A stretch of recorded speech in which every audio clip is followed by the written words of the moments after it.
জনের গোপন সত্য সবার সামনে ফাঁস করে উচিত শিক্ষা দিল রাহি। হ্যাঁ বন্ধুরা, আমরা এমনটাই দেখতে পাব শুধু তোমারই জন্য সিরিয়ালের আগামী পর্বে। তিতিলি আর রাহির গায়ে হলুদের অনুষ্ঠানে চারদিকে ছিল উৎসবের আমেজ। সেই সময় মিমো, লাক্স আর অনি রাহুল আর জনের জন্য হলুদের বাটি এনে চার্লির হাতে দেয়। অনি বুঝিয়ে দেয় কোনটা রাহুলের আর কোনটা জনের। ঠিক তখনই চার্লির ফোন এলে সে তাড়াহুড়ো করে বাটিগুলো অন্যের হাতে দিয়ে চলে যায়। এর মধ্যে ভুলবশত সুজাতা রাহুলের গায়ে ছোঁয়া হলুদ রাহির গায়ে লাগিয়ে দেয়। অনি বিষয়টা বুঝিয়ে বললেও সুজাতা গুরুত্ব না দিয়ে বলে, কোনো সমস্যা নেই। এদিকে রাহি স্নেহার সাথে ফোনে কথা বলে ছবির আপডেট নেয়। স্নেহা জানায় ছবি প্রসেস হচ্ছে, ইভিনিংয়ের মধ্যে পেয়ে যাবে।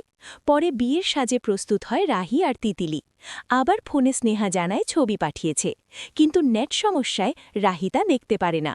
বাধ্য হয়ে সে ভয়েস মেসেজ দিয়ে স্নেহাকে অনুরোধ করে সরাসরি নিয়ে আসতে, কারণ এটা তার জীবনের গুরুত্বপূর্ণ মুহূর্ত। বিয়ের মণ্ডপে আসার পর হঠাৎ সেই ছবিটি রাহির হাতে পৌঁছে যায়। ছবিতে জন ও তার মায়ের আসল পরিচয় দেখে রাহি স্তব্ধ হয়ে যায়। সঙ্গে সঙ্গে সে বাবাকে সব জানিয়ে পাশে থাকার অনুরোধ করে।